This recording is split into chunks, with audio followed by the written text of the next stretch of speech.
what if more games just had as many people touching them as possible? And it was easy because the rules weren't complex and they weren't doing rule work. They were saying, give your voice to this. Like you look at this thing that we've made and make it a little bit yours. My name is Jeremy Gage, and welcome to the Draw Your Dice podcast. This is an educational show involving all things tabletop role-playing industry. Listen alongside me as we hear from creators, entrepreneurs, and supporters about their personal best practices, principles, and philosophies. I encourage anyone from the budding game designer to a seasoned publisher and everyone in between to sit down with us and enjoy today's episode. Hello, everyone. Thank you for coming to the Draw Your Dice podcast. My name is Jeremy Gage, as you heard in the intro. But as always, this show is never about me. It is about who I have brought to you today. And today I have brought to you a fantastic guest who I have worked with in the past several times over the course of my budding ingenue podcast press career. This person is behind Catholic Bomb Co. This person is behind the House of Broken Loaves. This person is one of the designers and team director behind Plus One Exp. I'd like to welcome to the show, Tony Vasinda. I like that as you were doing the first half of that, people had no idea who you were talking about. Like zero relations. Hello, Tony. Welcome to the show. Hey, how's it going? It goes well. Just hanging out with you, drinking some tea, and getting ready to dive deep into who you are as a tabletop enthusiast. I'm looking forward to it also too. I'm never jealous when I'm not on somebody's show, but I'm also always jealous when I'm not on somebody's show. I'm always like, yeah, no, that makes sense. That makes sense. And then just secretly like wait and stare at them in the corner until I am very excited to be invited on. So thank you for having me. Absolutely. As always, for the top of the show, Tony, would you just give a brief introduction of who you are, how you present yourself to the internet? Please feel free to add any plugs or anything of that nature, links to get in touch with you, just because I want to guarantee that people can find you and send you dollars. Yeah, so my name is Tony Vasinda. I do a lot of different things. You could probably classify that I am a serial entrepreneur, which feels dirty when it comes out of my mouth. I'm actually just somebody who's hyper creative, has a lot of ideas, and is usually able to get them close enough to being finished to present them to the world. And sometimes those ideas take off a little bit. And so I do make beard balms for a living. I do live in a neighborhood where I want people to know that they're loved and cared for by their neighbors. But a lot of people know me because on a fairly regular basis, I say this. My name is Tony Vasinda, and I'm chief alchemist at Plus One Exp. That's a weird little brand that multi-classes in tabletop game design, beard and skincare alchemy, and the Bardic College of Content Creation. Our hope and desires to help amazing players find great designers. Amazing designers find great players who love their games, and help amazing players find great designers whose games they can love. And we do that in a lot of different ways, but basically I make tabletop role-playing games. I work with teams now to develop tabletop role-playing games. We also make beard balms that are inspired by the TTRPG tradition, so classic Dungeons and Dragons stats. Currently coming soon, a lot of different little sub-brands of things like lip balm and lotion bars and other stuff like that that are all inspired by kind of classic tabletop role-playing tropes. And I also just make videos for other people's games. You can find those at youtube.com/plus1exp. You can find the other stuff at plus1exp.com, or you can follow us at plus1exp on any social media platform, which will connect you to like our Twitch account, our itch.io page where you can pick up games in a digital format, other stuff like that. And maybe Jeremy has links down below somewhere. I will, in fact, have links down below for your access, listeners. Amazing. Additionally, for the icebreaker of the show, in case there's someone listening who doesn't know who you are, would you also walk us through sort of your lineage of tabletop? What was the first game that got you started in the hobby? And then what was maybe the first game that got you to start designing or helping with designs? Yeah, I grew up in the American South, specifically Texas, not in the Satanic Panic, but on the tail end of the Satanic Panic, with a looking back parent who was probably dramatically influenced by that type of media and that type of news, because I played Dungeons and Dragons. I think it was the red box set when I was like 8 or 9. It was an old friend of a friend's older brother's set, and we played. And I played a half elf, which was also my class, because that's how it worked. And I played that once and fell in love with the idea, and then never went back to that person's house ever again. During middle school, some friends were trying to get a vampire game, and that seemed like something I would love to do with all of my theater friends. It never happened. There's just a lot of talk about it, which is a huge part of anyone's RPG lineage, is not just the games you played, but the games you talked about playing but never actually did. But the first game that I sat down to play extensively, that you could still to this day probably not convince me is not one of the best games that there is GURPS, which is the generic universal role-playing system by Steve Jackson Games. It is 100% the worst name for a game almost ever. They are well aware of that. And I did it because I was a demo agent for Steve Jackson Games, but I also had this long going affair with the idea of playing role-playing games, and a parent who, anytime they went to the hobby shop to buy me role-playing books, they would always come back and be like, oh, they were out, which, thinking back as an adult, seems impossible given that it was the middle of the rise of third edition, and that my mom was just terrified that demons were going to eat my soul. And so I played GURPS for 3 years in a campaign that had been going for 20 years before me, across 4 or 5 tables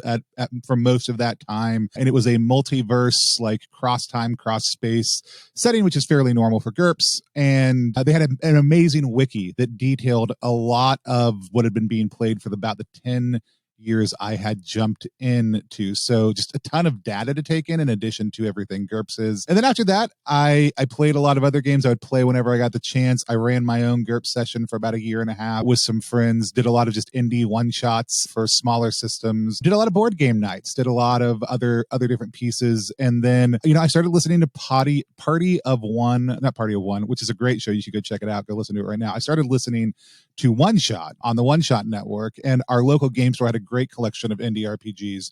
So got really into them then. That is how I first heard of Jeff Stormer, who runs Party of One podcast. It's how I first heard of a lot of people whose work I came to really love. And when we were talking about launching the Beard Balm brand of Plus One of my friends was like, well, you should write your own RPG, because I'd written a couple of tabletop games at that point in time, just for fun, just for home use. It was before Kickstarter or anything like that, so there was no concept for how you would crowdfund them. I didn't really know how to pitch necessarily those games, but people did love those games. I should probably pull them out and do something with them eventually. But they were like, you know how to design games, you should design a short RPG. And so I designed a 4-page RPG that was a Beards and Beyond, and that led me into the world of creation. So we pushed that out, and about 2,000 people downloaded the free version of it.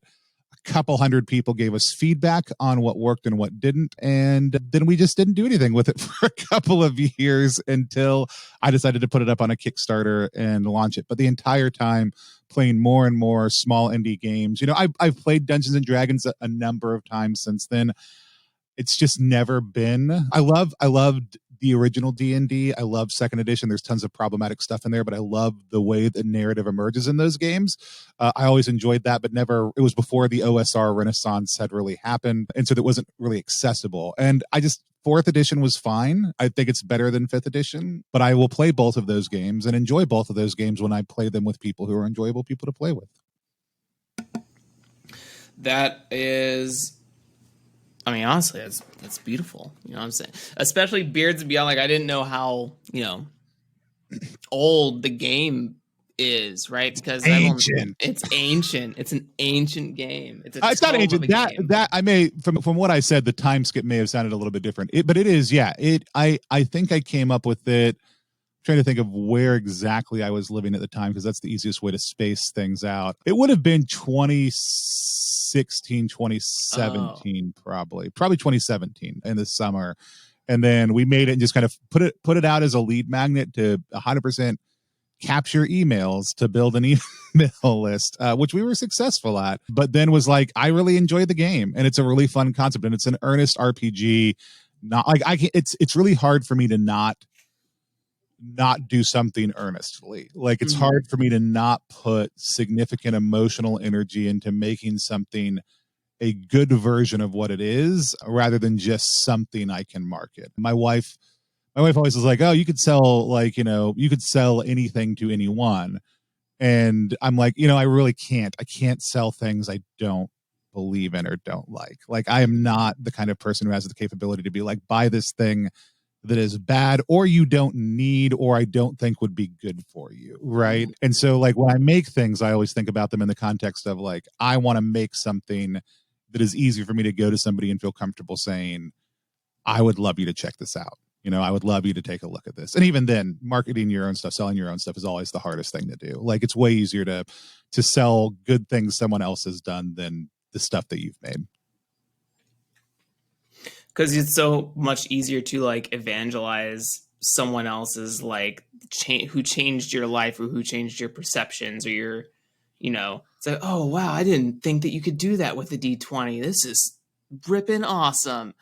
Yeah, there's that. And I think the other big thing is we're also aware of our own cognitive bias on some level. Mm-hmm. Like we know we love something. And if we made it and we love it, I think there's a level at which, as much as people picture Americans and Western culture as telling everybody they're special and they can do anything, I think we tell individuals that while simultaneously just crapping all over their work constantly. We tell people that they are exemplary while constantly saying, but what you do isn't. And I don't want people to fall into the trap of what you do makes you who you are. But I think there's a weird line there in being able to just kind of name, hey, what you do has inherent value. It doesn't make up who you are, but who you are also has inherent value. And I don't think we always know how to resolve those things in the work that we do professionally or for sale, at least. Sometimes even within the context of just what we do for enjoyment, if we make art or something else. I talk to people all the time. I interview people all the time who do something amazing, and when I ask them why they haven't shared it with anybody, they say it's because it's no big deal, right? Like, but then you start to unpack it with them. Well, why don't you think it's a big deal? Well, everyone does it. Everyone does something, but not everyone. No one's done this thing that you've done. Like it is unique. Even if it's very similar to something else, your unique voice added to it gives it a lens that the other thing didn't have. And so let's talk about the appropriate level on which to share that. Like I know people who have done globally influential work from their hometowns, but who don't ever talk about it, and not in a selfless way, but because they're self-conscious and don't think it has any value. And it's always just crazy to me to sit down with people and hear that over and over again. But I experience the same dissonance in my own life when I go to talk about my own work. Ditto. Absolutely ditto. My marketing for the podcast is minimal at best. Non-existent at normal. Wow, what a great path. Do you think that those, because you grew up in sort of that era, that's what's influenced? Because a lot of your games you talk about have lots of OSR feels to them. Do you think those games have influenced those principles? Like it's just nostalgia things that won't ever leave you? I don't think so, because I mean I stepped into GURPS really with 4th edition and then picking up a lot of 3rd edition stuff, which GURPS is, unlike other games, is the same through each edition. Like it's not like it's this weird rebirth process from game to game to game. It's pretty consistent from even its proto version to the final version of 4th edition that it's currently in. It's a pretty consistent game. You're not seeing core mechanics shift, you're seeing point values kind of refine over time. A lot of that comes from I'm somebody who like I did love the idea of dungeon crawling. Like if I think back to that sitting down and playing, the half elf, like I did love the simplicity of that. And I think in the moment what I most remember was, because it was very grid map tabletop oriented, was just thinking, but I want to go somewhere else, right? And then like I came up in age with, like, I was the target audience for like Warcraft and World of Warcraft as far as an age demographic goes, and I came up with a lot of that. And I remember just constantly playing those games and just thinking like, but what if I want to do something else, right? And it was my constant frustration with video games, like what if I want to do something else? And a lot of traditional games are very granular, very linear, and you had a lot of times GMs who didn't know how to flex things out because they were a teenager reading out of an adventure who didn't know how to yes and or say what's next, or like hadn't played a lot of other games. And so I love the way that the traditional principles of OSR create a very minimalist rule set and then make an attempt to just open up the world. And I think GURPS does that. Like GURPS, if anybody's never played it, you'll spend hours on character creation. I mean, like I could whip out a character in 15 minutes, but it's a character I won't be satisfied with. I'll want to spend like time reading through things, thinking about things, adjusting the way my stats and skills and advantages, all of which cost points in GURPS, and even my disadvantages play into each other loop. And it's not necessarily about min-maxing, though there is a bit of that in there. Mm-hmm. It's about creating the character's incarnation in the way that says this is a character that does what I want them to do. It's a process that has tons of options in it, so you can build almost anything legitimately, not just like you can say it looks like whatever, you can make it that thing, right? But there's another way to do that too without spending hours, and that's to say, okay, who is your character? What do they look like? What do they do? And what are they? And then be like, okay, cool. They can do all those things, be all those things, and act in that way, and then move forward. That's a different way that I also really love. And I really don't have a lot of love for anything in between. I either want to spend hours custom crafting a character so that the rules can just become roll 3d6 and roll under, or I want to spend minutes answering a few questions, coming up with a few ideas, and then sitting down to play and finding out the rest of that stuff. If I create a GURPS character, I want to write a 2 to 3 page backstory. If I create an OSR character, I want to roll some dice and then make notes as I go. And so I love both of those things, but I do think ultimately what I've always been searching for in my gameplay experiences are the freedom to just go over there. Like the place that in the video game or on the mapped adventure or whatever doesn't exist. That's what I want to be able to do. And I'm sure that says something deep and unhealthy about who I am, but it is what, at the end of the day, my heart desires, is to just go explore that space. Like last night we played Mouse Ritter, which is up on Kickstarter right now. Probably not at the time of release, but at the time of recording, for a new box set. And it's an OSR game. It's into the odd, but it's also like, if you're rolling dice at the end of this, you've failed in some way, shape, or form, and you're going to probably get hurt when you're rolling dice. But it's a great game that we just started out with, like, here's who we are, here's our backgrounds, here's our 3 stats, here's the 2 or 3 items that we have with us. Now let's play. And what we discovered was we were the kind of people who would get people drunk, get guards drunk, lie our way into things, and pretend to be a blue-collar union that was there to do repairs on this giant suit of armor that was also this wizard's tower that we were going up into, and use bureaucracy as a weapon. Like, that's what we learned through play. Had you set down Ty and me and Max and Aaron beforehand, there's no way we would have come up with that as the idea for how our characters were going to approach that. Whereas if we had built GURPS characters, right, there would still be surprises along the way, but we would have probably hyper refined our characters into very specific roles with very specific abilities that would have given us a lot more, this is how we're going to approach and solve problems specifically, and you lose a lot of the openness of narrative. I actually think, and people say stuff like this a lot, like that OSR games are lyric games, and there's a lot of fun in that that mental shit post right there. But the reality is they are absolutely story games when played properly. The biggest thing is they're a story game that doesn't put the story on rails to tell you how you want to say it, which I think story games that put the story on rails are also really fun to play because you're trying to tell a specific type of story. In OSR, you're telling the story of adventurers doing a thing, go, right?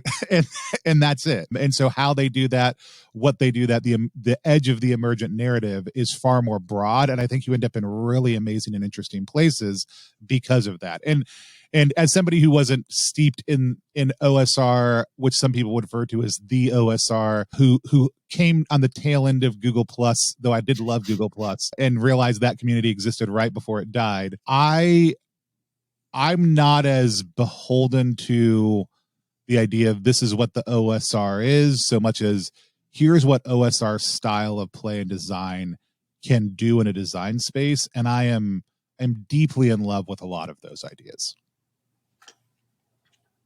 I love that. That's going to be a great highlight and also a great segue into Tony. Let's talk about some of those OSR designs that you have been making recently.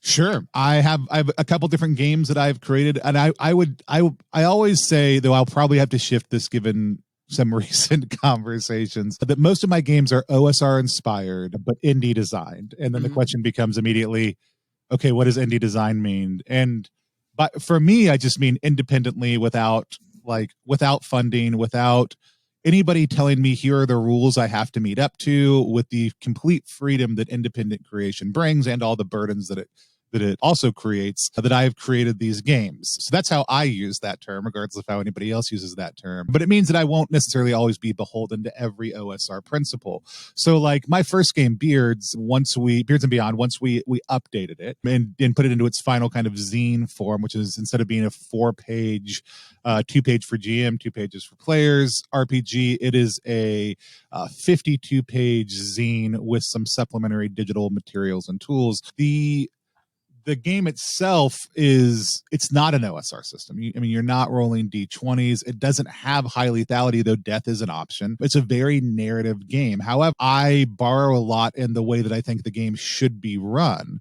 from OSR principles, because I think, OSR principles guide a lot of, hey, the rationale of the world and the rulings the GM makes about what's happening in the world, or the Beard Master in our case, the BM, the big BM, that those matter more in the moment than anything else. And so, but there's an inherently collaborative process that we've built in, where we have the Beard Master ask the players questions about the world that also give them mechanical edge. Because one of my biggest frustrations as a GM was always getting my mechanically crunchy, like crunch-loving friends to embrace the narrative aspects of role-playing. And so Beards was really, at the end of the day, not just an experiment in, can I make this game and what are the things I'm going to like about it, but in a narrative process that also invites mechanically minded players to try narrative because it rewards them mechanically. So we created something called the motif system in that, which was me taking a lot of what I love about rulings over rules and following the narrative of the world, and working with my friend Alexi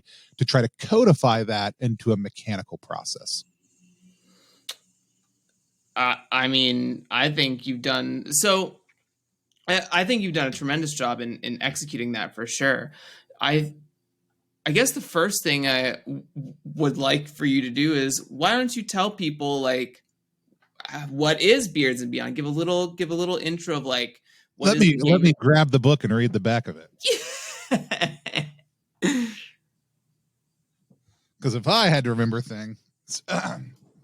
And actually, I will say this. It's my favorite Kickstarter video we've ever done. The entire thing is a rhyme. If you go to beardrpg.com, it'll both link you out to where you can buy the game, but it'll also, you should watch the video. Like, it's worth 2 minutes of your time to watch me do a full-on rhyming epic like poem. And it's phenomenally well produced by my friend Mark. So in Beards and Beyond, the beard force, it swirls all around us, ethereal and mysterious. Its follicular tendrils twisting and unbraided through the endless passages of time and the expanses of space. To some, those who bear neither tuft nor bristle, it flows without the slightest notice. However, to those of bearded face and heart, the beard force awakens and envelops them in its mysterious aura.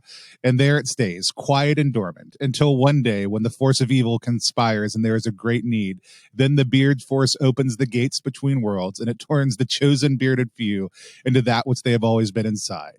Heroes, whether lumberjacks or line cooks, computer programmers or camp counselors, superheroes or spies, they are yanked by their captivating chin locks through the portal between worlds as a great voice resonates deep within the bowels of all bearded being. The night grows dark, the storm grows worse. Enter now the Whiskerverse. So it's a game that is literally about people who have beards, and those beards give them powers. Those powers are based on the jobs that they had in their previous incarnation, and the skills that they have, they use those to fight evil that threatens all of existence in this place called the Whiskerverse, which is a series of floating mysterious items, because I'm a big fan of anti-canon spaces. And so by doing that, we let people say, hey, if you just want to play on a fantasy island forever, you play on a fantasy island forever. But also over here, here's a a cyberpunk island also too. And they all exist in the same place. So you can travel between them if you like. But you also then, if you want to just create your own island where your own players play, that sometimes goes to these other places, do that. Discover things in this universe. We put out a map that goes with it that actually helps people be able to do that and answer some of those questions and kind of build out the Whiskerverse however they want. But it's got turns, it's got rounds. I mean, combat is just effective actually as narrative. I'm a big fan of another member of the Brain Trust, Thomas. His game Runaway Hirelings had some huge influence on the DNA of Beards for how the GM side, where Runaway Hirelings, you're hirelings who have been abandoned in a dungeon, and as you complete one room, you explore into the next, but you basically have to have enough successes to move into that next space. I loved that idea. We implemented it with clocks in Beards, but you basically are discovering the adventure kind of challenge by challenge. The next thing that comes up is determined really largely when you do it. As a GM, you look at the major story beats that you want your adventurers to go on, but along the way, you're constantly asking them questions. And so it literally could be anything. It's got a very cinematic feel to it. But one of the things I love is that means, if you want to try to talk down a baddie, you can absolutely do that. And it's just as effective as fighting with them. Now, I have found overwhelmingly that most of the players I play with just go for combat, which is weird because I designed a system where like narrative was just as good of an option. But we're used to, Tony. But here's the thing: in so many other dungeons, how many times have you been in a really intense dungeon crawl and then you just all decide you just want to talk to the bad thing that doesn't even present as sentient, like, and you just want to try to talk it, like, that doesn't happen in Beards and Beyond, and it should. Like, it's designed to be able to let you do that. A success is a success, and a success always moves you closer. Now, again, rulings over rules matter. So if one of your friends is punching them, your ability to talk to them might be significantly harder. But the reality is the option is still there, even at that moment, if you can cut through and convince them that that is a thing. You can, every character, no matter what, can overload their skills, which means they forget them for a little while, and use that to cast basically, like, every skill is essentially a spell slot, right? So wordplay is highly encouraged. I'm a huge fan of puns and punning and wordplay and clever use of a language within games. So that's built into Beards and Beyond. So, like, if your character, we built a character together in the campaign, and his name is Crew Barrel Tilter. He's a brewer, and one of his skills is barrel roll, right? And so you could literally use that to roll barrels at people. You could also use it if you're in a biplane or an aerial vehicle to do a barrel roll if you want to. Now, could you land the plane using barrel roll? Probably not, right? Could you talk your way past a guard using barrel roll? Probably not. However, any instance you can think in which barrel roll might apply, both logically in the sense of, is this like rolling a barrel, or linguistically in the sense of, could I generally classify what I'm doing as a barrel roll or rolling a barrel? Then both of those things are embraced, and we encourage players when they're creating their skills to think about writing skills in a way that creates broad interpretation of how they work, right? And because then also barrel roll might mean if Crew overloads it, that a giant spectral barrel appears and knocks over all the enemies, right? Because you're going to roll 2 dice, and that can give you up to like god level powers as far as manifesting different things in your environment or other stuff like that. So no matter what background your character has, what they do, you can do that. And again, you can play, back to my lineage, you can play cross time, cross space if you want to, with people from all different backgrounds. You could also say, hey, we want to play in more of an OSR environment and just add on like classic fantasy tropes. We're going to play in a fantasy world. We are going to be going through a dungeon, but everything still works the same way, or we're going to be doing whatever type of adventure you're doing, and you could say, but now you can only pick a background that would be available in a fantasy setting or in an OSR setting, which could be thief or warrior, but it also could be like a bartender, like a farmer, right? Whatever. Like, you could pick a mundane background. It would just have to be one that was appropriate to that, and just play a level 0 concept all the way up to your highest levels. And so there's a lot of fun that can be had by how you can just pick a couple of rules to add on to some of the feel and flavor of what it is. And it's intended to be more of a kit process that we got it out last February.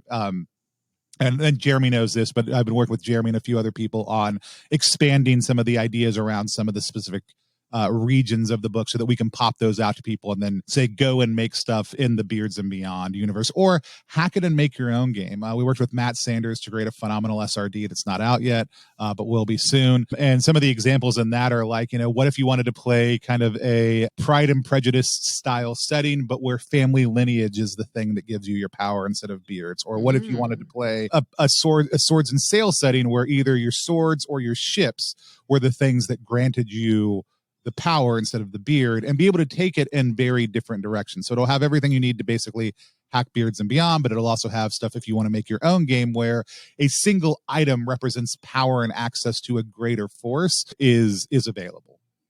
It's like the power sword from goddammit He-Man, right? He-Man, yeah. Or Masters of the Universe, as Masters we might call it in today's day and age, which I don't know if you've watched yet. No, not yet. It's on my list. I think I might do it after this interview. Every GM out there who's ever thought, like, we played a game a long time ago, I want to bring a game back, what's the best way to do that? Should watch. Actually, if you're a designer and you're thinking, I want to take an old game and revitalize it, what should I do? You should watch the new Masters of the Universe. And I'm going to give a spoiler. If that's it, I'm going to give people a little bit of time to decide if they want to skip forward. Yeah, it's also in the first episode. It's in the first episode, but Masters of the Universe spoiler. It picks up really at the end of the last one, in the end of the original series, and it's like top tier He-Man fighting top tier Skeletor, major showdown, and in the first 20 minutes, Skeletor stabs He-Man through the back and he dies. Like, that's where it picks up. Is 20 minutes into the first episode, the character that we've come to associate with the universe is deceased. Aftermath. What now?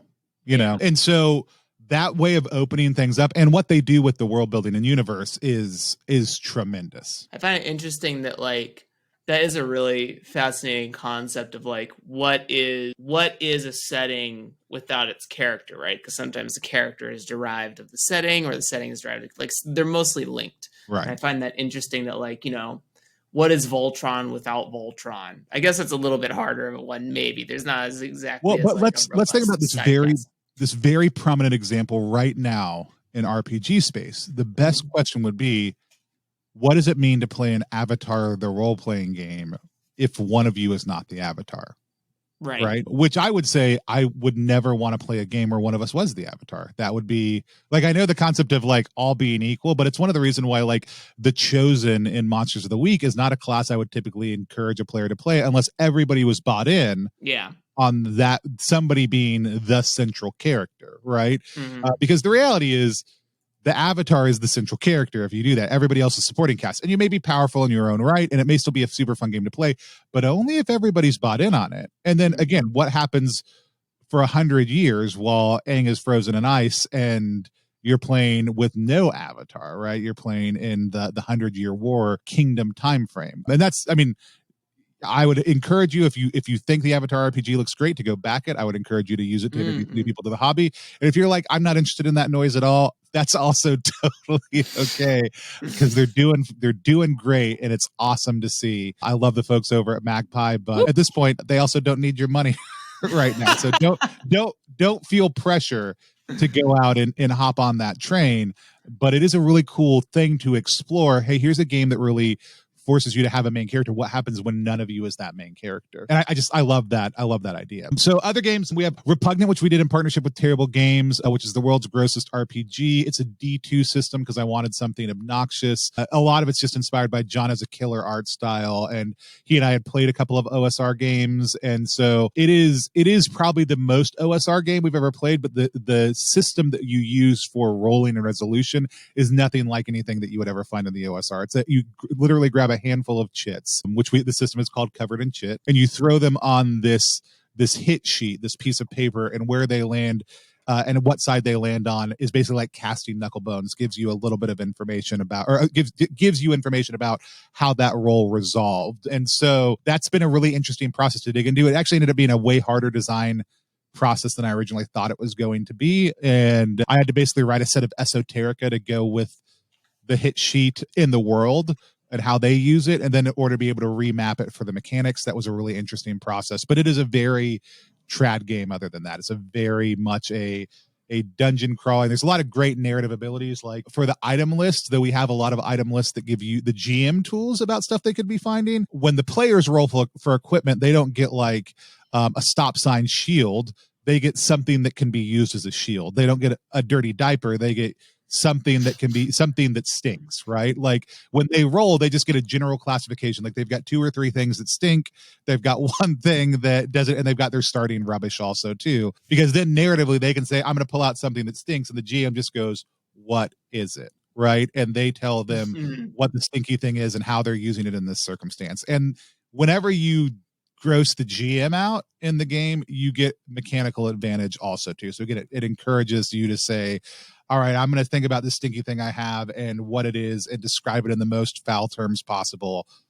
And then and if I can make the GM blanch a little bit, I get to throw some extra chits when I throw. And so it's a super fun, but other than that, I mean, it is like you're crawling through giant piles of rubble, crawling across the surface of this place called the Crust. A really great system. So that'll come out in a couple of months. And then iToaster is our most recent release. It was done in partnership with Exalted Funeral, and it was a sledgehammer, bright hammer hack with major influence by Nate from Highland Paranormal Society's in OSR and Nate's outstandingly simple rules, I think. I could be wrong, but it's no sir is what it's pronounced. And I saw that Ray, another member of the Brain Trust, had done Ray's outstanding space rules and done a sci-fi hack of it.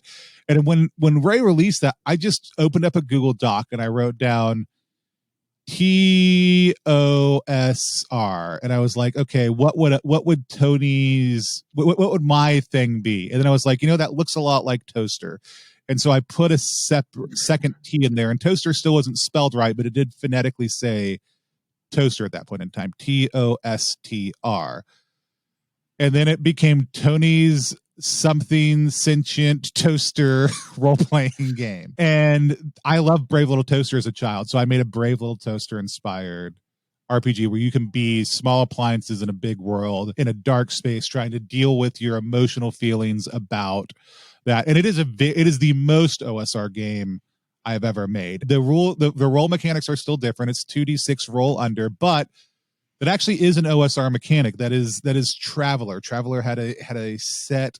You roll under an 8 or a higher threshold based on if you had stats that bumped it on 2d6. And so it is definitely influenced by, and if I fudged the Traveler rules, any of you grognards out there, you can feel free to at me later. I apologize. But 2d6 roll under was a mainstay of, maybe it was roll over there. 2d6 is a established OSR thing, not just a PBTA thing. But anyways, the roll under was like, the desire was to make you feel like small characters. So when you roll in your stats, you don't roll 2d6 for stats, you roll 2d4 for stats, which means the bell curve is pulled down about three numbers. And so it's very hard to do unless you're using features or exerting energy or using teamwork or working creatively or evoking in iToaster what we call your emotional core, the thing that drives you. So being brave for the Brave Little Toaster was the emotional core, but maybe you're dramatic or fatalistic or something else is what your driving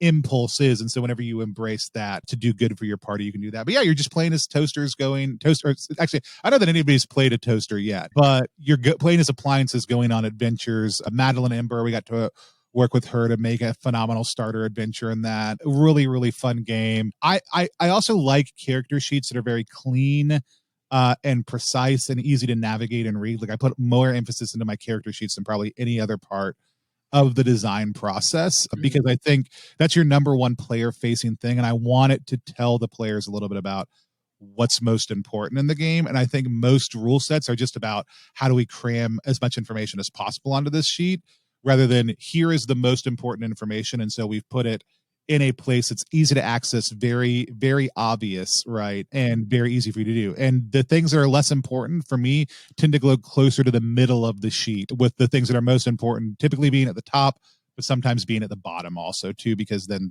I can take up bigger spaces and stuff. And so iToaster's sheet has a battery on it because your charge is the biggest part, like keeping yourself energized. And it could have just been like a single block with like, write in how much charge you have and take it down or 2 blocks, max charge and current charge. But it's actually a bat that looks that you move that you can fill in or, bubble in or bubble down based on how much charge you have. And so it gave it a little bit more of a physical presence on the sheet and gave it a lot more visual pop. And it's very obvious that it's an important piece of how the game is played. And there's little bitty rule hints on each of those things so that you know what you're doing as you're going, but it all fits on an A6 piece of paper, so a quarter sheet piece of paper. And so super fun, super easy, like your appliances, here are your features, here's your emotional core, here's what you're made out of, go, right? Like GM will throw weird stuff at you and you'll work together to overcome it. So, and also the most prominent one that's going to be recent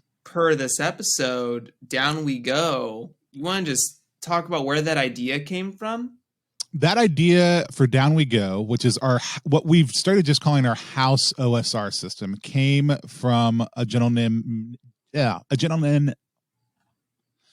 house OSR system, Down We Go, came from a gentleman named Marcus Linderum. Marcus is a Swedish designer. We were in a number of groups together. We weren't friends. I don't know that I'd ever seen Marcus's name before. If I had, it hadn't stuck out.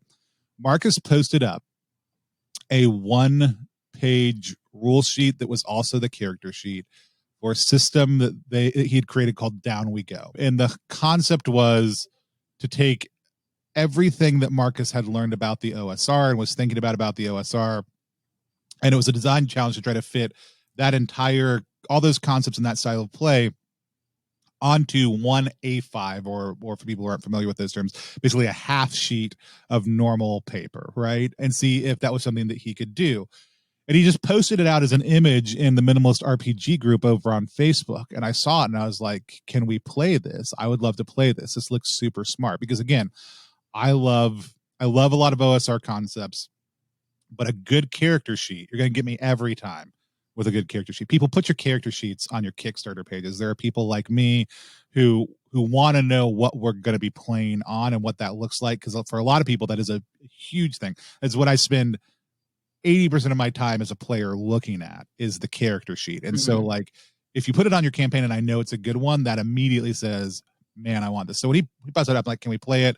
We did a stream maybe a week or two later with a bunch of his friends from Sweden who are also like designers or people in the West Coast OSR group, which is very funny because West Coast thing is a very different thing in America than it is in Sweden, which just means the outer coast of Sweden. But there's a West Coast OSR group that's absolutely phenomenal. And there's a ton of great design that's coming out Sweden, but I just fell in love with it. And so anytime we were playing an OSR module that somebody had on stream that they didn't have a system for, it was one of the 2 or 3 that I would recommend. Hey, what if we just use this? And then eventually became the one I would recommend if they didn't specifically want to use like Old School Essentials or Knave, that I would say, well, why don't we just use Down We Go? And as I was talking to Marcus was asking me for feedback after the first one. I gave him a little bit of feedback. I said, hey, I'd love if there's like a page of city rules, like not a lot, just another like half page in addition to the player page, the GM page on the back. Maybe have a couple other fun procedures that you can toss in if you want to kind of make this a little bit more of a campaign and to give the economy a sense of scale. Like, I'm not somebody who cares a lot about economics, but I know a lot of players do, and knowing how much, a gold is or what a coin is and how much that gets you, like that all kind of matters. In his game, it was like you had enough to survive. You have enough to survive and a little extra, or you've got a lot of money. And that was kind of the 3 levels of coin that you could possibly have. And I was like, that'd just be kind of fun, maybe a little bit of an inventory, like things you could buy back at the city, how much stuff costs, just, something short and easy. And then in the meantime, Marcus had actually released the first dungeon called the Tomb for that, which is what he ran us through during that first adventure. And he had this really amazing iterative and procedural process where you roll an adjective when you go into the dungeon, and that influences the feel and the flavor of the entire thing. So anytime you go into the tomb, you're going into the tomb, the map and the floor plan look the same, but what's in it is different because it could be flooded or it could be shrouded or it could be whatever. And that's going to influence the monsters, the traps, the big bad, the odds, which are basically like the lieutenants or the captain monsters in there, as well as other encounters and visuals that you're going to see in that dungeon. So you could play each dungeon 4 times and get a very different experience by going down in it. And there's kind of this Mad Libs quality of rolling as you're prepping your dungeon for the GM to see how many things are in which of each room as you go through. But it was a very interesting, very creative. Again, it was 1 page. It was 1 page, and it was everything a GM needed to run a dungeon 4 times for the same party, with it being a different experience each time. And I knew I already liked Marcus and liked Marcus's design. That was the moment at which I was like, Marcus is doing some really smart things here, and I want to figure out how to do this. So I just told Marcus, like, if you want, I would be happy to do a print run. I'd also be happy to work with you on development for this to make it a little bit bigger of a thing, see what we can do with it. Marcus was totally excited about that. I was excited about that. Marcus came back a couple weeks later, and instead of 1 page of city rules, had created this space called Infinopolis, which is this shifting city, and had created a very simple set of procedures for how you create the city, which is there are 6 core districts. So you draw 9 circles on a piece of paper that are all kind of connected with each other by their edges, and they can be as big or as small as you want them, but you put all 9 on the paper, and they're all touching at least one other one in some capacity. And then you assign 6 core districts that are always in the city, and then 3 random districts out of the other 6 that are sometimes in the city and sometimes not, or they're always in the city but you can't always find them. Essentially had created a city itself that embraced the anti-canon idea that I love of the city by its very nature is not always the same. It's not that it matters what's at your table or my table or how that's been played. Even at my own table, this city will be different when my players leave to go back down to a dungeon and come back again. They may not be able to find their way back to the same spot.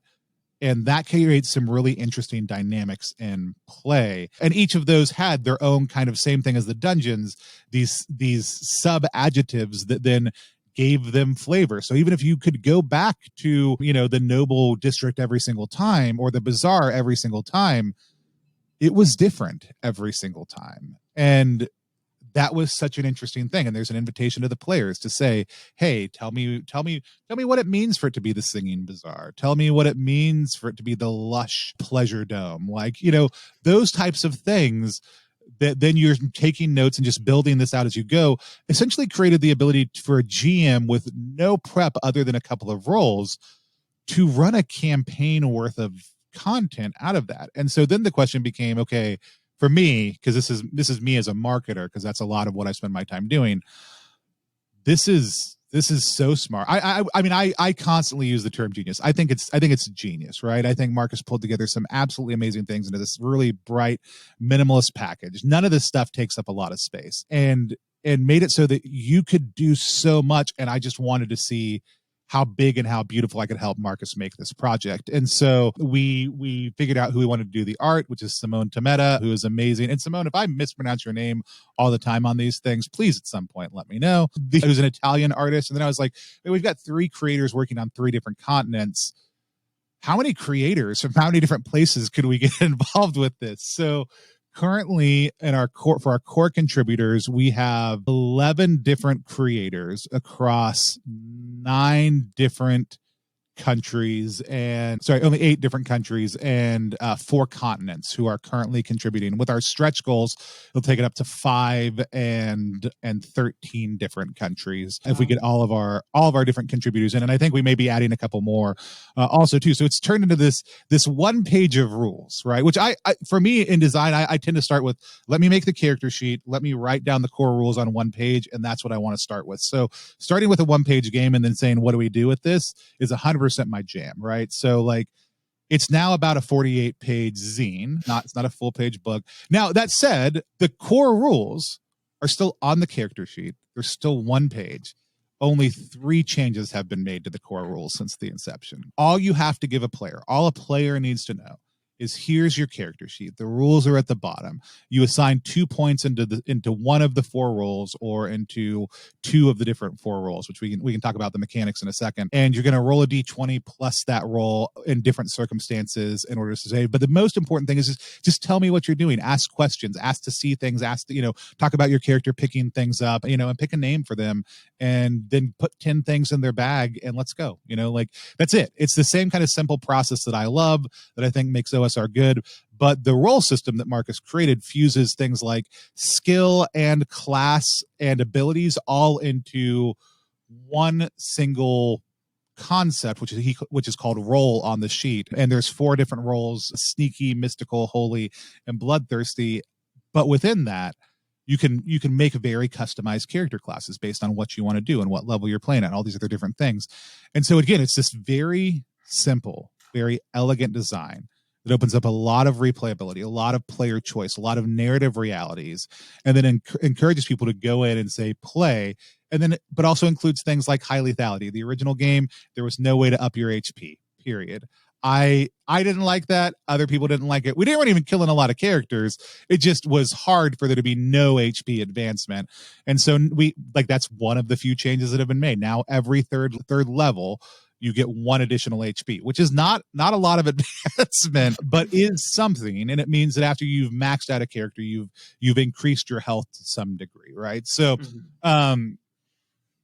anyways, it's just become such a blast to work on, and it lets me do the thing like I talked about at the very beginning. Like, it's so much easier for me to go market Marcus's amazing Down We Go system than it is for me to go to talk about all the great things that Tony does, because I'm not self-conscious. I don't have to be self-aware. I just have to talk about how I fell in love with this amazing game and how great it's been to work with Marcus and an amazing team of designers now to be able to make this into a bigger project and, hopefully fund the heck out of it on August 31st at ttrpg.link/DWG live. So I'm privy to most of these games. I've been through Down We Go. I've been through Beards and Beyond, and specifically for the big one, Down We Go, that we're here like opening up today.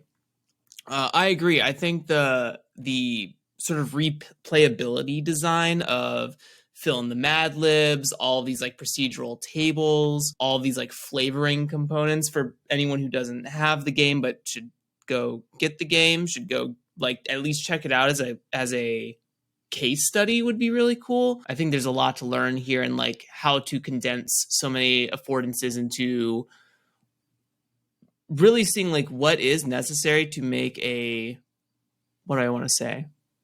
Sort of like an adventure action OSR game, have so many levers to pull, but still maintain a lot of the same design pieces. Like you were talking about, the map of the dungeon does not change. What changes is everything that is inside of it, or the flavorings that are attributed to it, right? There's a difference between the Wizard's Tower, the Heretic's Tower, the Alchemist's Tower, and the Watcher's Tower, right? And what if, I'm looking at this now and like, what if the tower was double stacked and you were in like the Wizard and the Watcher's Tower, right? Like, or, you could sort of, there's a lot of manipulation that can happen in this design, which I think is really key to the versatility of these OSR procedures, as I'm seeing in your games, as I'm seeing in other people's games. Shout out to like Ava Islam, shout out to MV, also has good OSR style games. And all of these examples kind of come back to keep the random pieces. That being said, the random outcome generators and dice rolling or cards or whatever you use, kind of like at a simple level, and this stack affordances or uses on top of those things that creates the versatility in a game. And I think it's very, very cool, and a lot of like good narrative prompting, because as you use more of like the dressing and stuff, the more you use like the flavoring components of whose tower is it, you start to build out the world and you start to be able to lean into the things that are presented to you, right? If you're presented with a bunch of bandits and animated furniture and giant spiders and the wizard itself, you're leaning into that way differently than like guard gnomes, test subjects, spectral slime, and a flesh golem. And it was, it's been really interesting. We did a 5-week public play series over on our YouTube channel where we just invited different people. Like we had Richard Ruane, who's Barrow Keep designer and just phenomenal person to play with. It was every week, and then it was me and Marcus every week, and then it rotated through 2 other NPCs. Eventually, Liam became a regular at the end, also from the Hobbled Goblin podcast over in Australia. Was waking up like at 5 a.m. in the morning to play with us. It was just like such a trooper. But we had rotating rotating PCs for the rest, just to have people hop in, look at power scaling issues, see different people play around with the system. And it was a blast because we just went through this mega dungeon that Marcus has created that'll be part of the campaign also too. And it's just been it's been so cool to see the different things people do with it, what evolves out of that, the questions people ask. Like, if I want to have a pet as one of my slots, can I have a pet? Which then let us say, okay, like, is the light spell more valuable, or would it be better to create like a familiar spell, or would it be better to create an alternate class later that's just the ranger and has a pet, right? Like, how do all these things play in? And so, you know, there's all these different pieces. But one of the things I did not realize when we started down the path, and that is, like, it is always the catch-22 when you're developing other people's games. Like, I'm always very clear, Marcus is the designer. Like, I am the developer. I've done less direct design on the game than anyone else. That's not my job. Like, I will have written things for the game. I've written a sci-fi hack of the game called Away We Go that we'll be playing publicly for the first time this Friday that I'm super excited about. But I've done very little work on the actual game other than to find the people, ask the questions, propose ideas, right? And say, here's what we need to do, and then work on developing the overall product of the game. And so the reality is, a lot of times those different questions that you're asking people come from what came up in play, like, can I have a pet, right? But it also made me realize, like, Liam, after the second week or the first week of playing with us, went and wrote 4 alternate classes. Like, just was like, I mean, because it's easy to hack. It's easy to see, here's how the abilities and the roles work, and the rules are easy and crisp and clean. It's D20 plus roll, right? Like, whatever level you have in roll that would apply to see like to you know, to save versus something. So if you're trying to dodge out of the way of something, you're going to roll D20 plus sneaky, right? Which is basically the equivalent of like thief and roguish skills, but also gives a benefit to dodge. But if it was a mind control ability, you would roll plus mystical, which is the magical and elemental, unless it was maybe an ancient god, and then you might roll plus holy to resist, right? So there's all these different ways that you use it. It's a very simple process. But Liam, after a couple weeks of playing, was like, I could make my own darker version of this with like the cultist and the alchemist and, you know, the dark one, and like all these other pieces that Liam was able to just pick up and do.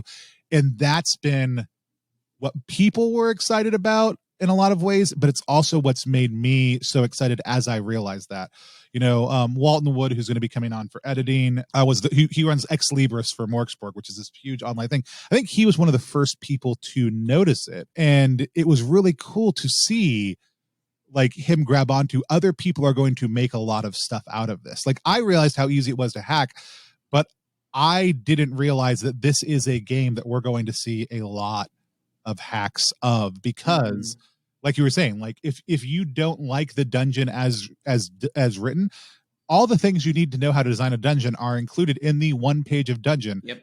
And we went ahead and put it into rules just very recently. The updated Ashcan now has the beta version, like the rules we send out to people to check out, now have like how you build your own dungeon, which is draw a map, and then you're going to answer, like, you're going to do that same kind of Mad Libs process for what's in each one, create the different thematic adjectives for your thing, and fill it out with some monsters from our bestiary or from your own, because it's all pretty easy to figure out. And so like, people are already starting to build and hack stuff on the game before it even goes live. And that's been so tremendous to see. But we're also adding, like, Aaron King. They just put together a bunch of factions, which are groups within the city that are vying for influencer control. And they're not, I actually don't think any of them are like the upper class members of society. They're like the dirt lickers or the steeple planters or the seal clubbers, which the seal clubbers are not people who go out and club seals. They're people who don't believe there should be any barriers or seals on anything. So they break locks, erase lines, and move things around. And they have the sinuous rills, which are the people who write lines and create barriers and do other stuff that they are diametrically opposed to. And Aaron has done a phenomenal job of, and even just created a quick set of faction rules for as you interact with these. And again, it's a half sheet piece of paper for faction rules. And guess what? Your game doesn't have to include faction rules. If you're like, I don't want factions, Don't play with faction rules. You're just doing dungeon crawls. Just crawl through dungeons. You don't want to go back to the city. Don't go back to the city. Again, the core rules are still just that one page. But then we're adding in Pamu, the dovetailer on Twitter, is going to be doing local businesses. And each of those will have a couple simple options for how you interact and interface with them and how they shift as the city shifts. We've got Babblegum Samuel Mui, who's doing the events and holidays, which will be things that happen in the city. We've got Diogo Nogueira from the Latin American Brazilian RPG community, who's a phenomenal designer, is up for an Emmy right now for his Halls of Blood King. He's doing a one-page dungeon also, too. We've got Ava Islam working with Madeline Ember to develop hex crawl procedures and 2 hex crawls for part of the process, because you might want a hex crawl. But the most recent one that I'm just super thrilled by is we've got Rolfer Tarsk, who's a member of the Brain Trust, whose name is tremendously escaping me right now, who did Bakto's Terrifying Cuisine and is just such a tremendous designer. And when I thought about, there was a point at which I was reading through some of the materials that Aaron King had made for some of the factions, and I was like, I want to know what insane stuff happens on the roofs of Infinitopolis, right? I want to know about the weird things that take place up here that the rest of the city doesn't even know about at this moment. And so I want Roll for Tarks to do a point crawl for me, because I love Bakto's Terrifying Cuisine. I think it's one of the best point crawls that are out there. And I just want something where people are scrambling through the upper echelons of the city, trying to figure that out. And they sent me 3 pitches, and they're all amazing, and I don't know which one to pick. And we may not just pick one. We may be like, 2 of these are great, let's do 2 of these. But it's been great to then just bring people in and say, the rules are so light, the rules are so simple. Write a point crawl that's designed for this system, but that's essentially mostly system agnostic. You could pick it up and use it with anything if you wanted to later on, but that it specifically embraces the idea of what Infinitopolis is. And it's been great to just watch designers who have never interacted before, reading what somebody else across the world wrote, writing something that's inspired by that, and then embraces that and then builds on it, and then watching the next person take a little bit from each of them and do something else in a completely different direction and place. I love it. I get fired up every morning thinking about it. It is I can't imagine developing a game in another way. I know that the tendency is to hire 1 or 2 designers, and I'm like, what if more games just had as many people touching them as possible? And it was easy because the rules weren't complex and they weren't doing rule work. They were saying, give your voice to this, you look at this thing that we've made and make it a little bit yours, because we want to give you that space and we want you to be a part of this. I think there's something so invitational about that. So as we've been developing, what are we going to call the license? Because originally Marcus released it under CCBY 4.0, which is great, but doesn't let you do things like tell fascists and racists and bigots that they can't use your system. So I was like, that's fine. We're gonna relicense it now, the new version, as an actual third-party license, which is still just by attribution. If you're a small designer who wants to use it, you can. But we're gonna call it Together We Go, because we want a space where we can say, if you're not interested in unified, diverse voices making amazing things together, this isn't a system for you. Go somewhere else and make horrible things. If you are somebody who's interested in working with us in a system and want to make your own factions inspired by what Aaron did, or make your own businesses based on what Pamu did, or make your own events and holidays based on what Sam does, that's all included in the license. You can also just totally hack Marcus's original system, make dungeons, do whatever you want to. And I am so excited to see Marcus's game explode into something that so many people across the globe can hack and make their own. And even as we brought in partners, again, from the get-go, it's been, what do you love? When we invited MV to be a collaborator, I immediately knew I wanted MV to do NPCs, because MV plays the most unique and oftentimes bizarre characters whenever they play on stream. And so I was like, I can't think of somebody better to give NPCs over to than MV, who will take everything this is and push it in all kinds of different directions. And I could, when we started talking to the people at Planar Compass about doing a stretch goal, I was like, hey, I really want you to think about what you do. So that could be sea related, it could be interplanetary, but they're making, what is the planar system as a stretch goal? What is the planar system of Down We Go look like? And it's a randomly generated process that is different every single time without surprise. We're talking to the Drakes about they're going to be doing the upper class high power echelons of Infernopolis. The lieges of Infernopolis will be defined by the Drakes as a stretch goal if we get to that point, who did the Court of Blades recently. And so that's what they're seeped in. And part of that is that's what you do. That's what you know. I want this to be easy on you. I want to give it your voice. But also another big part of it for me is 100% like, it's a smart marketing play. Like, it's a smart marketing play to be able to say, I want you to do this because I want your voice here. Your voice talks a lot about this thing. Talk about this thing in this game. But it then is easier for them to go to their audience and say, we wrote a thing for a game.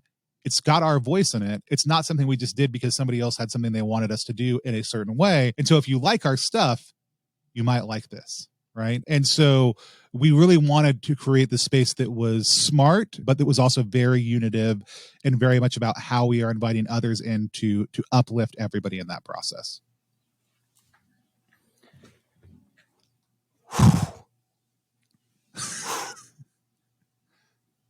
It's good.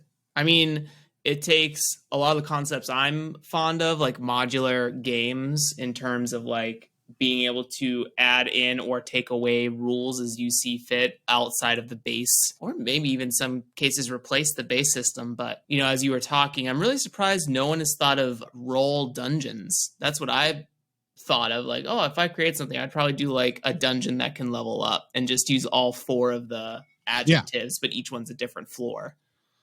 I love that. Yeah. I mean, I think that's a great idea. And I would say, if you want to do that, let's do it. I love the idea that like, even like, yeah, doing it like every time, like you can make it either or, right? Like every time, like it's a great kind of planted concept, right? Of like, hey, there's a dungeon out there. It's sentient, it's alive, it's growing in power, right? If you don't address it, it's going to get stronger and stronger and stronger. But also if you go and fight it and it kills you, it might get stronger also too. So at what point do you decide to ignore it? At what point do you have to deal with it? At what point is that like, I mean, you know, like, is it there's a game, I'm going to butcher it. Is it like 13th Age that has living dungeons that like go across the world? I don't know. There are a couple things out there that have like living dungeons, but the concept of a dungeon where the roles are actually moving up is a very cool concept. Yeah, it even fits. Like, I feel like in this setting or in this feeling, I feel like it's a kind of a Heart the City Beneath feel, where like the heart is bringing, like, is calling to you in some fashion and forces you to go deeper and deeper. So I feel like the more evolved a dungeon gets, then at some point it's like you have to go there. It's so infamous that like it's just making it palpable in your mouth that like it has to be explored, and it might be a meat grinder event for you. But yeah, I think that's a fascinating concept that I'm really surprised no one else is doing.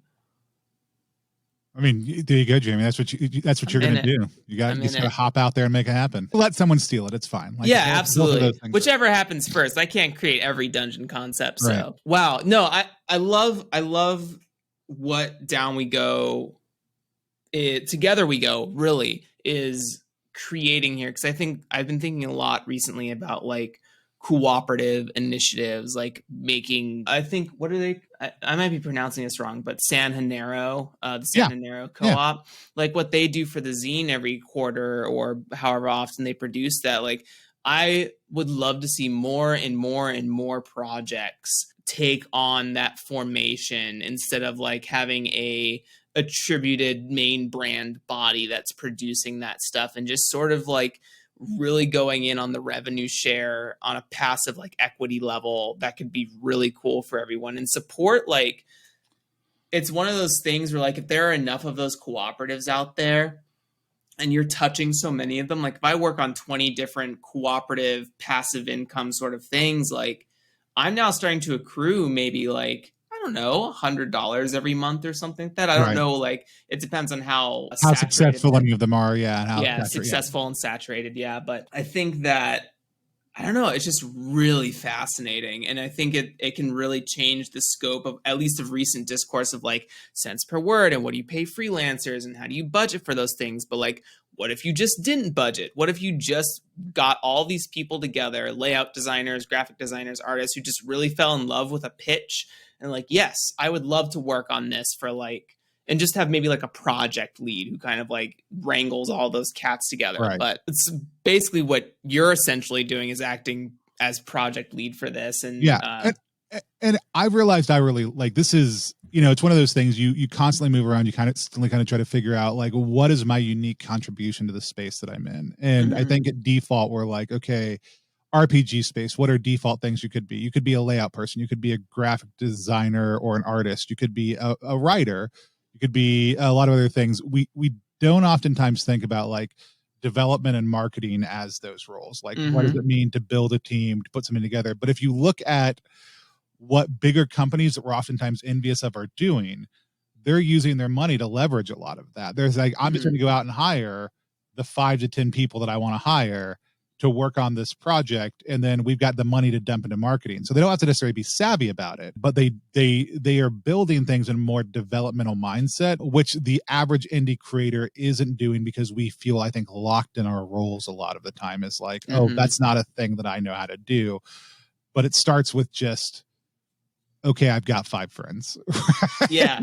Like, or here are 5 people I want to work with, or I'm looking for 5 people to fill these roles who are interested in this thing.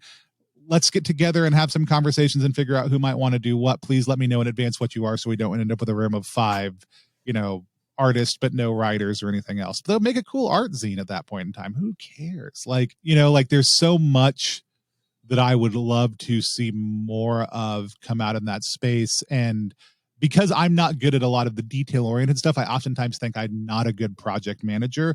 But project management is far more about people, making sure that they're doing their work on time and continuing to keep plates spinning and things moving forward, and less about like, I have to get all my stuff done by a certain date, other than checking in with people, which is one of the reasons I've loved, like, I love that role so much, because hopping from person to person, checking in with them, asking questions, giving input, giving feedback, taking what they've done, moving it over here to this person, saying, hey, here you go.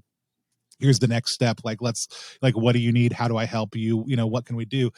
That stuff that drives me, that I love, that I'm very good at, but it's not something we think of as a typical role in the RPG community. And so I would really want to encourage people, like, you've got to find the things you love to do, and then find people you love to work with to do the other things. And yes, on small first stab projects, you're going to be doing a lot of stuff you don't like. You're going to be putting together a lot of things that don't fit, and you're going to have to find that one person to pay. But the reality is there are so many good people out there. We were also really adamant about, for Down We Go, paying people what they asked. Sometimes getting that number out of people is hard, but it's good to start the conversation up front, because sometimes there's this feel out process of what's your budget, which is a very reasonable question.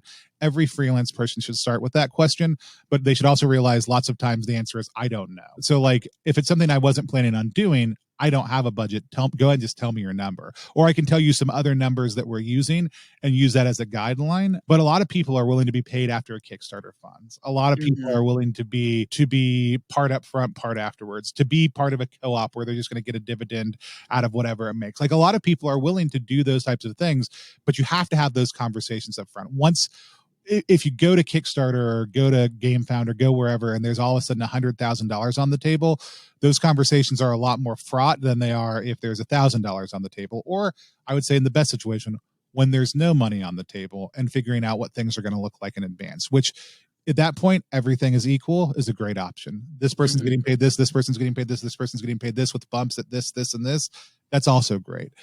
But you have to pay people what they ask, and you have to pay them well. And one of our goals, like, we do have at least 2 stretch goals planned out right now that are contributor pay bumps, even though we paid people towards the top end of what somebody would typically ask for in our field, which would be, in that 10 to 20 cent range. We were coming in near the 20 cent mark most of the time, if not at it or above it. And that's something that we take a lot of value in. And we're still not like, oh, we paid people well, so now we're done. We're like, no, we're doing this together. And even if you contributed a page to this, or, if you contributed 10 pages to this, like, we want to value everyone's contributions equally. There are a couple exemptions of that. Those are people who just like they may have done an art piece, but they weren't necessarily. But anybody you see a picture of on the page that you see is given a title, that their contribution is listed in a specific way, those people are scheduled to get pay bumps as we up fund. And that's not to say that the other people won't. It's just to say that that's what we've committed to at this point in time, is that people who we said, hey, we want to work with you. We'd also like to attach your name, your face, and your voice to this project. I only think it's reasonable to say we know that that's going to be something that we're going to market on. Therefore, you deserve to get paid more if that marketing is successful. Yeah, I think in addition to what you're saying here on the episode I had with Tracy Barnett, and then similarly, Spencer Campbell was inspired by that very same episode. Just this conversation of like, instead of, creating additional stretch goals or like, again, with this cooperative concept, is that as we make more money, everyone makes more money. Like we don't need to provide more things to a product that people are already in love with. And anything that we want to do additionally, we can do later down the pipeline in a different marketing campaign or product offering or whatever that looks like for that project. But for Tracy, it was very much that when their project bumped up in total value, it's like, okay, everyone's getting paid 600. Oh, now everyone's getting paid 625. Oh, now everyone's getting paid 650. Regardless of their level of contribution, it was just something that Tracy felt was a good choice to do for that particular project, especially with so many touching hands. And so I'm in love with that. I'm in love with the sense of like, if I were to make a game and like, okay, to fund this game, we're going to need maybe like $3,000 total. And then we make it to 4 and 5 and 6. It's like, cool. Everyone just makes like $200 more. That's not bad. And I don't there's not more that I want to give for this project right now, because I don't want to squander those bits on like feeling like that the thing that we're already providing isn't already valuable. Right. I think there's like this misconception of stretch goals being like, okay, if I make more value for the game, then more people will back it. But it's like, but people are already backing the game, right? Like they're already involved with what's going on, and they already find value because they've already given you the dollars. Like the stretch goals are just like the true secret to stretch goals. Sometimes people will go back and up pledge because they want to see a stretch goal met. Sometimes people will go share because a stretch goal is near being met. And the second one is actually a very valuable thing to understand. Sometimes people will go share. The biggest thing stretch goals do is give you as the creator the excuse to go share, hey, we're getting near a stretch goal. And they really should be understood as just sheerly another marketing tool. Like if your game needs that thing to function, it shouldn't have been a stretch goal. And if it doesn't need that, you're not exciting your base about it. So all of our stretch goals, we have only one material improvement, and it's one I'm excited about, but it's also connected to the number of backers, not just the number of money. And that is, if we get enough editions of the book that we're making, we can take the gray-white image on the cover of the skull that is absolutely phenomenal art that Simone did, and we can metal foil it with silver instead. Woo! Yeah, that's the one material thing. But I have to get justifiably close. I have to print a minimum of 1,000 books to do that.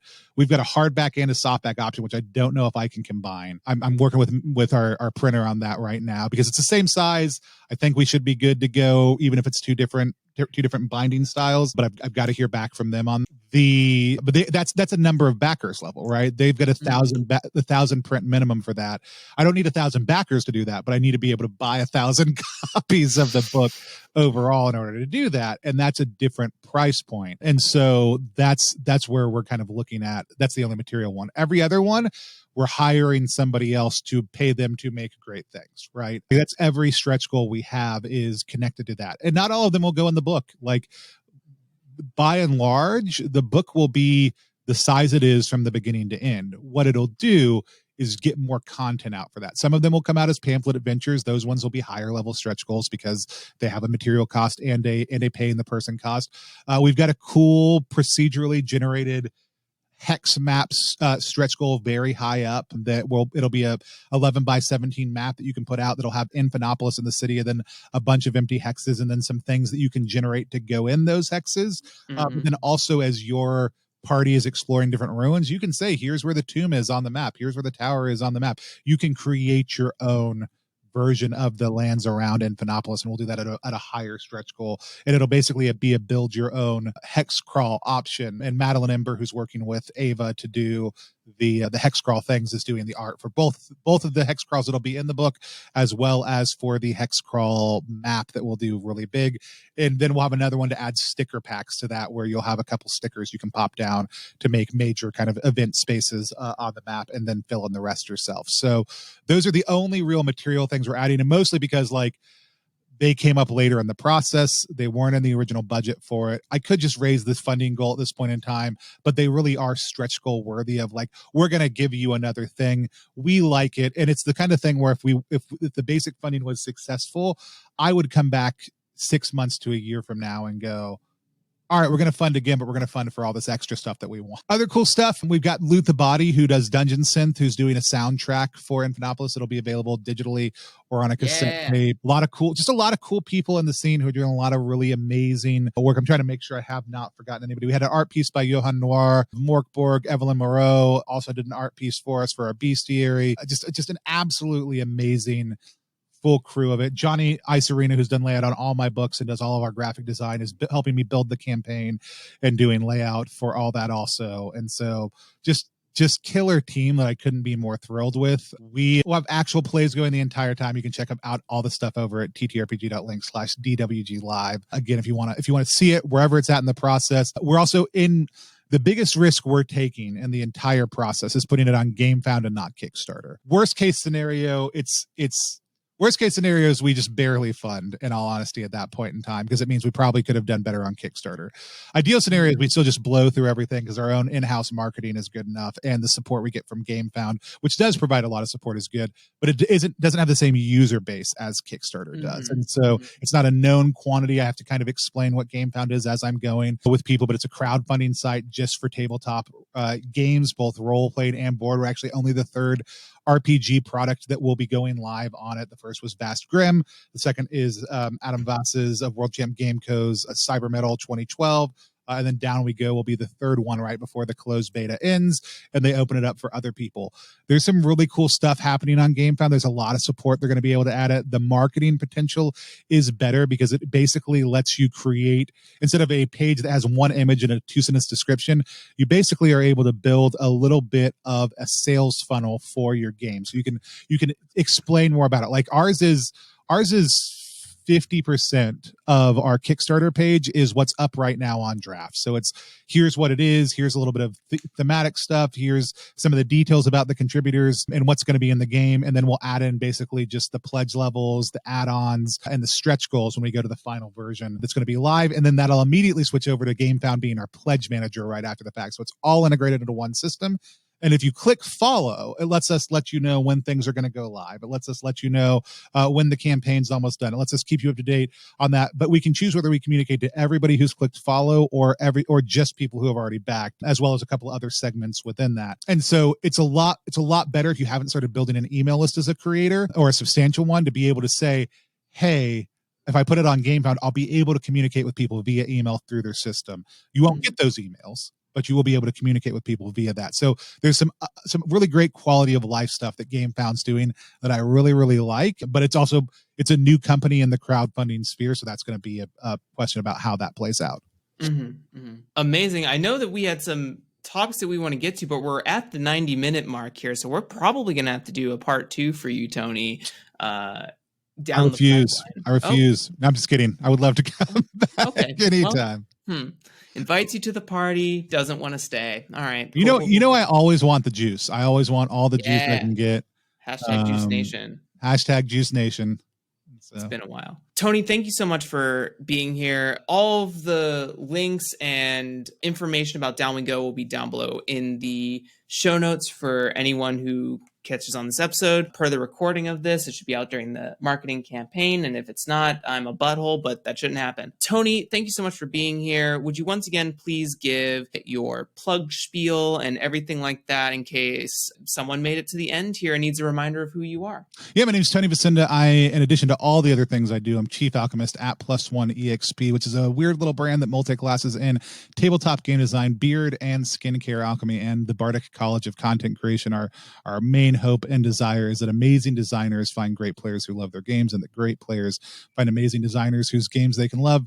Do that in a lot of different ways. You can check us out on YouTube at youtube.com/plus1exp for all of our past content, short reviews, interviews, actual plays, all kinds of stuff like that, mostly with designers. So it's very design intensive and working with people who create games to help you see how those games are played and hear our thoughts about those games. So you can check out our current games in a couple different places. If you go to plus1exp.com, you can link out to most of those. I mean, you can pick up any of our games that are in print there, except for iToaster, which is on exaltedfuneral.com. You can check out all of our games at tonyplus1.itch.io digitally as well. And then down we go. We'll be at ttrpg.link/DWG live whenever you hear this.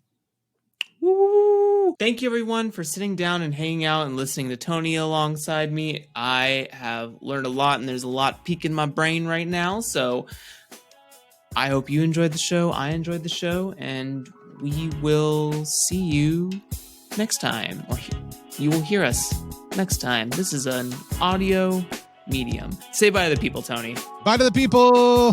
Bye. All right, that's a wrap. Thank you for taking the time to sit down and hang out with Tony and I. We really appreciate it. You can find links and resources down below in the show notes, such as getting in touch with Tony or other episodes with similar topics. If you want to be a part of the conversation, please come and join the community Discord server.